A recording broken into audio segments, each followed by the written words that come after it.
What's up, everybody? Welcome back to the Oak Tree Football channel. In today's video, I'm going to be continuing my college football conference by conference predictions, and today I'm going to be doing the Pac-12.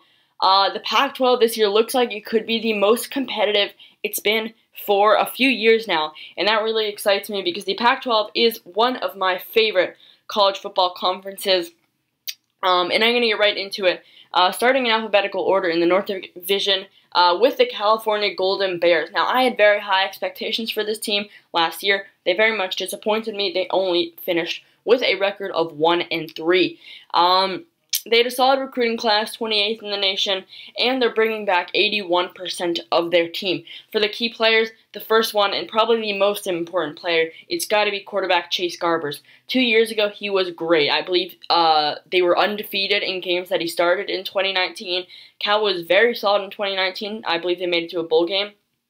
But then last year, he really struggled, and he needs to get back to the form that he was in 2 years ago and potentially get even better than that if Cal wants to return to a bowl game this season. His favorite target is going to be Kekoa Crawford, the wide receiver. The wide receiver number 1 this year was solid last year.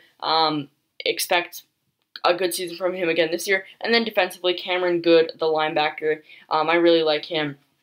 For the key games, you've got the road game against TCU out of conference. That'll be a very interesting game. I like TCU this year. This is on the road. It could be a tough one for Cal, but maybe they could pull off the upset in week 2. Washington State.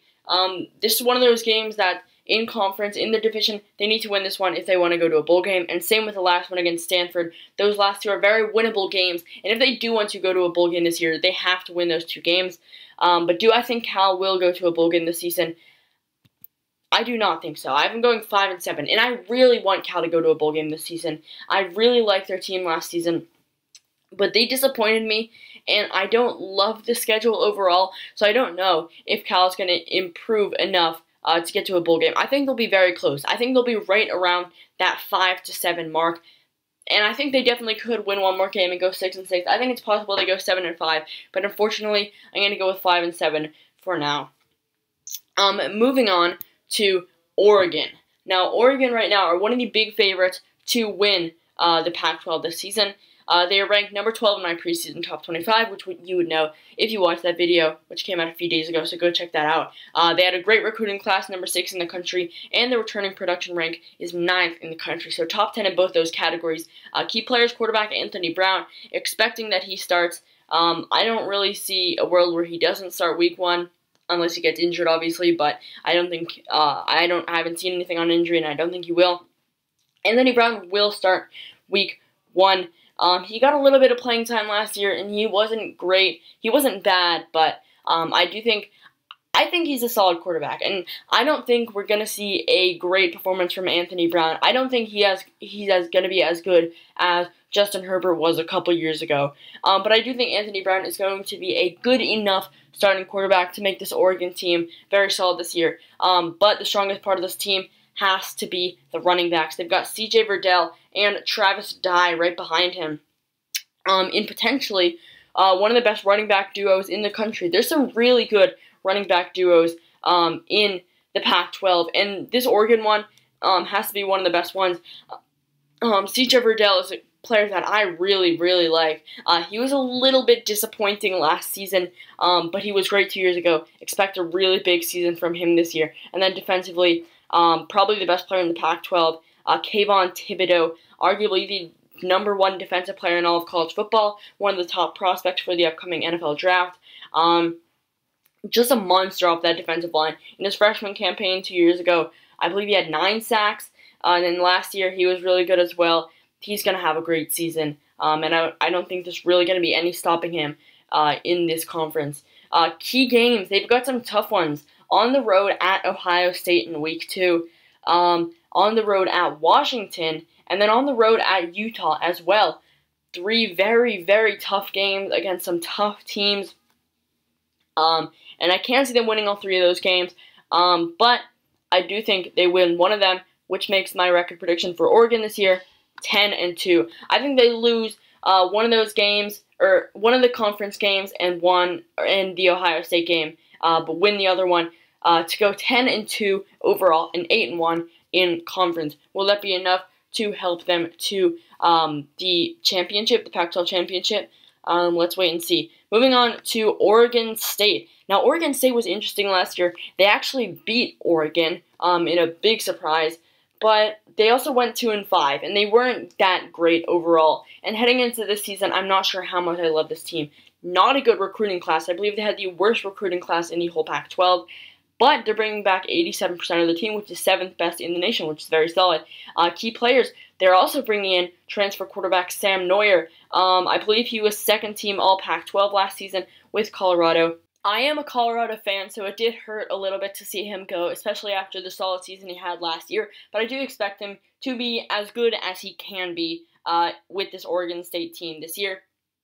I really struggled to find some key top players for Oregon State. So one of them I'm going to go with there is Nathan Eldridge, the center. I think he's a very talented center, and I think Oregon State, I think their offensive line is solid overall, and I think it really helps that they have arguably one of the best centers in all of college football in Eldridge right there. And then you've also got Avery Roberts, the linebacker.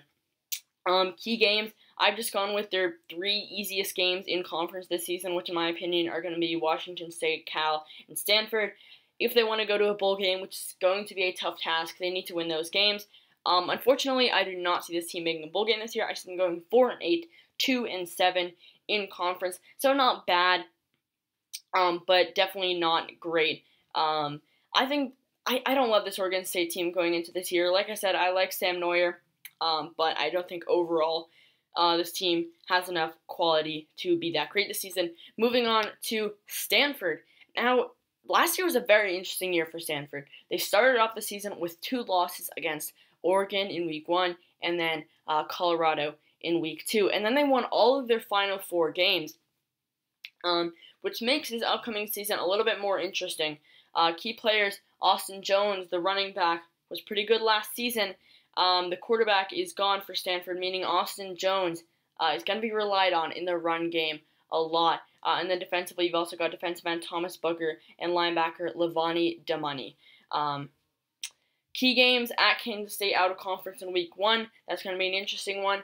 At Washington State and at Oregon State, in my opinion, the 2 easiest conference games that, like I have said, they need to win if they want to go to a bowl game. I don't know what to think of this Stanford team this year because I think their schedule is really, really tough. And I think they're going to struggle to find wins. So I do think this team is more talented than some of the worst teams in their division. But I think because of their schedule, they're going to go 4-8 this year. 2-7 in conference. It's a really tough schedule. And I do think they can win games like potentially against Washington State or Oregon State. But they don't have the most favorable schedule, like I've said. Out of conference, they have to play Kansas State, a solid Power 5 school. So it's not going to be that easy for Stanford this season.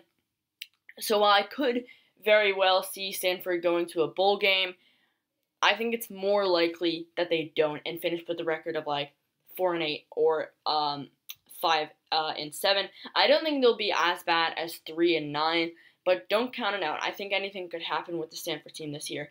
Moving on to Washington. Another team ranked in my top 25, ranked number 21 in my preseason top 25, a solid recruiting class, and they're bringing back 82% of their team, which comes out to 15th in the nation. Key players, it's going to be Cade Otton, the tight end. Probably the best offensive player this team has, arguably the best tight end in the Pac-12. Expect a good season from him this year. And then defensively, you've also got Zion Tupuola-Fetui, I believe that's how you pronounce it. And then Trent McDuffie, the cornerback. This Washington defense is always going to be good. It is really good this season. The offense is a little bit more lackluster, though. And one of the more interesting points on the offense is the quarterback position. Almost the entire offense is coming back this year, which I think really helps them. But like I kind of did say, it did struggle a bit last season. Cade Otton was good, but overall, the offense had their struggles. Dylan Morris is going to be the starting quarterback. He was okay in his playing time last year, but I think he needs improvement. But 5-star recruit Sam Heward is coming in at quarterback. Not going to start, but he is a very talented quarterback prospect, and I think we could see him on the field this season. and it'll be interesting to see how they do. Washington actually won their division last year, but they were not able to play in the Pac-12 championship because of COVID issues. They had a ton of COVID issues last season. If they don't have those COVID issues this year, I think we're going to see a really solid Washington team. They won 3-1 last year. Out of conference, they have to play Michigan, which is going to be tough.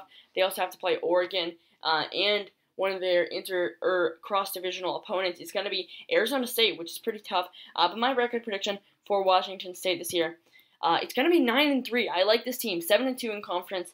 I think they could be 10-2. I think anywhere between 8 wins and maybe even 11 wins is where I would put this Washington team.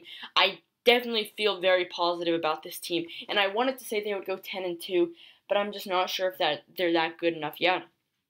I do think they'll pull off a win against Oregon as an upset, a little bit of an upset there, but I don't think they'll be good enough to win this division overall. But I'm really looking forward to see Washington this year, and I'm sure they will contend for this division and potentially even the conference overall. Moving on to Washington State. Now, Washington State was pretty much the opposite of Washington last year. Really not that good, only 1-3 overall, but they have the 5th highest returning production rank in the country at 87%, and they have a top-tier running back duo with Dion McIntosh as the backup, who got most of the carries last year and was very solid. He was very productive. But then number 1, Max Borghi, did not get much playing time last season, but 2 years ago was one of the best running backs in college football, and if he stays on the field this season, I think we're going to see a great year from him, and that's really going to help this Washington State offense because it doesn't have that much else going for it. But if they can get the running game going, and Max Borghi is also really good as a pass catcher, so if they can get the running game going and maybe some shorter passes to Borghi, maybe this Washington State offense could be a little bit better than we think. And then you've also got linebacker Yahad Woods as one of the key players. Key games are going to be at Cal, and then at home against Oregon State and Arizona. I think that really helps them. I don't think Washington State is that good of a team, but I do think the schedule favors them a little bit. But like I said, I don't think they're that good of a team. My record prediction is going to be 4-8 and 1-8 in conference, which is not great at all. I like the running back duo, like I said, but overall this Washington State team is just not near enough. Good enough to compete for a bowl game, I think, this season. Moving on to the South Division now, and the first team is going to be the Arizona Wildcats. Last season, they were the worst team in the Pac-12, did not win a single game, and being honest, I would not be surprised if we see the same thing happen this year. Key players, running back Michael Wiley, wide receiver Stanley Berryhill III. They're going to have to see most of the production offensively this season. Quarterback Grant Gunnell transferred out, meaning that the quarterback position isn't great for Arizona. I really like Gunnell, but he's gone now. They'll have to rely on the run game. I like Wiley, but I'm not sure how good that run game is going to be overall. Stanley Berryhill will have to do enough, as much as he can, being the number 1 receiver this year, and then linebacker Anthony Pandy. I think he's the best defensive player this team has. Key games. The schedule is not easy for Arizona. Not only are they the worst team in the Pac-12, they also have a very not so easy conference schedule. I wouldn't say it's very difficult, but it's not easy. They have to play BYU in week 1 and then San Diego State in week 2. BYU, of course, an independent. They were great last year. They're not going to be as good this year, but they're still going to be a good team. And then San Diego State, one of the better teams in the Mountain West Conference. And definitely a team that could pull off some upsets this season when they play Power 5 opponents, including Arizona. I do not see this team being good at all. I'm going to say they go 1-11 this season, which is very poor. I think they beat Northern Arizona in week 3, but I think they lose to BYU, San Diego State, and I think they go 0-9 in conference. So I don't have anything against Arizona. I would like to see them do well, but there is just not enough talent at all within this program, and I don't think they're going to improve at all. They made some good transfers, but nothing good enough that tells me this is going to be a team that even wins games this season, let alone try or gets close to going to a bowl game. So 1-11 for Arizona. But moving on to a more positive team now. Arizona State, ranked number 24 in my preseason top 25. I thought they were going to be really good last season. They finished 2-2. They had some COVID issues. They couldn't play certain games. It just wasn't the best season for Arizona State, but they're going to forget about that all now because this season is going to be a different story, I think. They're 11th in the country in returning production, and key players. The first one right there is quarterback Jaden Daniels, arguably the best quarterback in this conference, and one of the best quarterbacks in all of college football, probably. A very, very solid young quarterback, already one of the best quarterbacks in Arizona State program history, I think. Excellent as a scrambler and as a passer. He's someone who can win you games. He's someone that you want on your football team. So I think Jaden Daniels, expect a good year from him, like he has, like how he's been for the past 2 years. He wasn't as great last season, but in his freshman year 2 years ago, he was really solid. And then defensively, you've also got cornerback Chase Lucas and safety Evan Fields. I like this Arizona State secondary. I like the defense a lot this season, and the offense is pretty good, even though they are losing wide receiver Frank Darby, who was one of the best deep threat wide receivers in one of Jaden Daniels' best targets on this team. But for the key games this season, you've got the 3 toughest division games, in my opinion, which is going to be on the road at Utah, against USC, and then a week later against Washington. Washington isn't in the division, but I meant to say in conference games. But I really like Arizona State, this team. Like I said, I have them in my top 25. My record prediction is going to be 9-3, 6-3 in conference. I think maybe they'll lose some games that they maybe shouldn't, but I like this Arizona State team enough to have them go 9-3. Moving on to Colorado, the Buffs, the team that I support in college football and, of course, in the Pac-12. Now, last season, the expectations for Colorado were very, very low. But they shocked pretty much everyone. They finished the season 4-2. They started off 4-0 and were even ranked in the top 25 at a time, which really nobody expected heading into the year. And the last 2 games wasn't great. They lost to Utah, and then they lost quite heavily to Texas in the Alamo Bowl. But it was still a very positive first year for Karl Dorrell, as he was named Pac-12 Coach of the Year. Not a great recruiting class, but 83% of the team is coming back. The main loss is going to be quarterback Sam Neuer, which I mentioned earlier with Oregon State. Key players, first one is going to be running back Jarek Broussard. It does say quarterback there. It's meant to say running back. That's a mistake. But Jarek Broussard really burst onto the scene last year. He was incredible right off the bat. He had some great games, especially the game against Arizona. I believe he had 290-something rushing yards in that game. He went over 100 yards 4 or 5 times in the 6-game season. Just incredible from Jarek Broussard. Probably the best running back in the Pac-12 in my opinion. But he's not the only talented running back this Buffalo's team has. Right behind him, they have Alex Fontenot, who was the team's leading rusher 2 years ago, was injured for the entirety of last season. He is back. And then right behind him, you have Ashad Clayton, who was the backup last year, was solid in his playing time, and he's going to be good as well. This running back group for Colorado, one of the best in the Pac-12, and potentially one of the best in the nation, with a running back as good as Jarek Broussard leading the way. I expect an incredible season from him. Starting at quarterback this season, there are a few options, but it does appear that the starting quarterback is going to be Brendan Lewis. Only made 1 appearance last year in his freshman season, and that was in the Alamo Bowl against Texas, actually, when Sam Neuer was struggling. He came on and looked great. And it could also be J.T. Strout, the transfer from Tennessee, but I believe he got injured in camp, and I do think Brendan Lewis is better overall. And I think I'd rather see him as the starter. Comes from Melissa, Texas. Great scrambling quarterback and a passing quarterback as well. 3-star recruit coming out of high school. So I really like him, and I expect a pretty solid season from him. And then also offensively, I like the receiving group. I'm going to try not talk too much about Colorado because there's other teams, but I really like the receiving group. They're bringing back almost the entire group. They're bringing back, I believe, all their top 5 receivers from last season. And they were pretty productive last year, and they're also bringing back tight end Brady Russell, who I think is a very solid tight end. Defensively, two key players right there, and that's the linebackers, Nate Landman and Carson Wells. Nate Landman, arguably the best linebacker in the Pac-12 in my opinion. So underrated. Gets way less credit than he deserves. When he was on the field last season, he was just unbelievable, both statistically and as a help for this Colorado team. When he got injured in the game against Utah, the Colorado defense was completely different. So when Nate Landman is on the field, this defense is going to play better overall, and he is clearly the best player there. And then Carson Wells, the other linebacker, the outside linebacker, also very solid, had a very good year last year. I like the defensive line. Terrence Lang, the defensive end, I think he's solid. I like the secondary as well.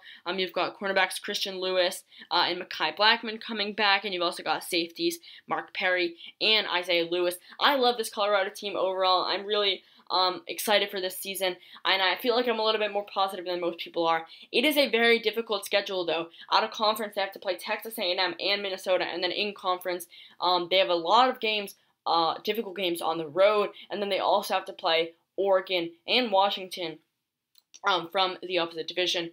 I am a little bit optimistic on this team, a little bit more than most. I try not to be biased with this record, but I'm going to say that Colorado goes 7-5 this year, 5-4 in conference. I didn't want to say they were going to be great again this year. I didn't say they were going to go 10-2 or something. And maybe 7-5 is a little bit higher, but I do feel very positive about this team, and I do think that they will be able to make it to a bowl game, whether that be with a 6-6 record or a 7-5 record. But I'm so excited to finally get to watch Colorado football again this year. Moving on to UCLA. UCLA is a team that I like quite a bit. Not ranked in my preseason top 25, but they're second in the nation in returning production. I love the running game they have with Britton Brown and transfer running back Zach Charbonnet. Quarterback Dorian Thompson-Robinson, very solid, an experienced quarterback, one of the most experienced quarterback in the Pac-12 conference. I think he will be pretty solid this season. And then defensively, you've also got linebacker Caleb Johnson. Out of conference, they have to play LSU, which is going to be tough, and they play Utah and USC on the road. So I really like this UCLA team, but I don't love the schedule. But I'm going to be pretty positive on this team. I'm going to say that this year, they go 7-5, same record as Colorado. I definitely think they'll make a bowl game this season. I thought they definitely showed signs of being a good team last year. And I think they're going to improve this season. And in my opinion, they'll go 7-5, enough to make a bowl game. Moving on to USC, one of the other favorites to win this conference, ranked number 19 in my preseason top 25. They had a great recruiting class, number 7 in the country. They are losing quite a bit of their team, though, 67th in the nation there. Key players, quarterback Keaton Slovis, probably the best quarterback in the Pac-12, in my opinion, right up there with Jaden Daniels. Freshman season, he came in, he started as a backup, he came in because of an injury, and just completely tore it up. And then last year, he was not as good, but he was still very solid. And he is going to have a big season this year, I think, and he's going to do that with the help of wide receiver Drake London, one of the best wide receivers in the Pac-12 as well. And then defensively, they've got Drake Jackson, already one of the top prospects for the 2022 NFL Draft.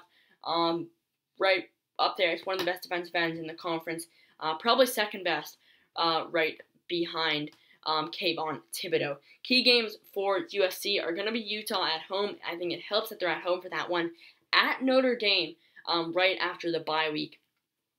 That is going to be a very difficult one out of conference. And then at Arizona State, doesn't help that they have to play one of their biggest competitors for this division on the road. But I'm going to say USC this season goes 10-2, 8-1 in conference. I think they lose to Arizona State, and I think they lose to Notre Dame, but I do think USC is going to be very good this season. I like the offense. The defense is good enough with a solid defensive line. USC was really solid last year. They didn't win the Pac-12, which was a little bit disappointing, but this season I expect them to be right up in the competition for the Pac-12 again. And then moving on to the final team, which is going to be Utah. Last season, as the year progressed, I really liked Utah. They finished the season 3-2. It didn't look great early on, but they got better and better as the year went on. 2 years ago, they were, of course, really good. And we're kind of in the college football playoff race at one point, though they did end up missing it. They are not ranked in my preseason top 25, but they are as close as can be to that. They are my number 26 team in all of college football. So if one more team made it into the top 25, if it was the top 26, Utah would be there. But unfortunately, they are just short. A solid recruiting class, really good returning production, rank 8th in the country at 86%. Key players, the first one is going to be transfer quarterback Charlie Brewer. 2 years ago with Baylor, he looked really solid, and then last year he kind of let his team down. Baylor didn't play well. Brewer is not that great of a quarterback in my opinion. He's kind of a game manager. He's not going to do anything flashy. He's not going to do anything special, but he is good enough to be a solid quarterback. So not sure how much I love him as a player, but I do think he will be good enough to help this Utah offense operate pretty well. Tight end Brent Queef is the next key player. I think he is potentially the best offensive player on the team. He's going to get a lot of targets this season from Brewer, I think. And then the run game is also really solid in my opinion. And then defensively, Utah is always going to be good on defense. Devin Lloyd, the linebacker, is probably the best defensive player they have. Key games. It's actually a pretty easy schedule for Utah. It's almost the easiest schedule they can ask for. The most difficult game is going to be on the road at USC, but that's definitely still a winnable game in my opinion. A week later they play Arizona State at home, and they also get Oregon at home. It's not the best that they do have to play Oregon, but it helps that they get them at home. There are not that many games this season that I could actually see Utah losing. And with that being said, my record prediction is going to be 10-2. It's not the most difficult schedule at all. I think there's definitely some games that they could lose, but I think the majority of the games should be wins for Utah. I am a little bit worried about that offense with Charlie Brewer. I don't know how good it's going to be, but I think it'll be good enough to have this team go 10-2, especially with the defense there as well. I do think they'll lose to USC, and 7-2 in conference. I also think they lose to Oregon, but a very positive season from Utah nonetheless if they were to finish 10-2. Moving on to my conference standings, in the North Division, first is Oregon with a 10-2 record and 8-1 in conference. Second is Washington at 9-3. I think Washington's going to be really good this season, but they're going to come up just short of winning this division and going to the Pac-12 championship. And then the rest of the teams, 5-7, and then 4-8, 4-8, 4-8. That's going to be California, Oregon State, Stanford, and then Washington State there in 6th place. And then in the South Division, in 1st place, you got USC. In 2nd, you got Utah with the same record, but USC has a better conference record at 8-1. Arizona State 1 game behind them at 9-3, and a 6-3 conference record. UCLA and Colorado both at 7-5 with 5-4 records in conference, but UCLA gets the tiebreaker because I do have them beating Colorado. And then in last place, Arizona 1-11, 0-9 in conference. And my conference championship prediction between Oregon and USC, a rematch of the championship game from last year, in which Oregon won, which was a bit of a surprise. But this year, in my opinion, it's not going to be as much of a surprise. I do have Oregon winning. I think USC probably has the better passing game, but Oregon definitely has the better running game, in my opinion. And overall, Oregon, I think, definitely has the better defense, and I think that will help them enough to win this game. I think it would be a very interesting game, but I do think overall Oregon is a better team than USC. So those are my Pac-12 predictions for the Pac-12 season. UCLA plays Hawaii very soon. It might already have happened when you're seeing this video to kick off the season. Big 12 predictions will be Big 12 and SEC predictions will be out in a few days, but I wanted to get this video out first just because the UCLA versus Hawaii game was coming up in week 0 rather than in week 1. But thank you guys so much for watching. I really hope you enjoyed, and I'll see you guys in the next video.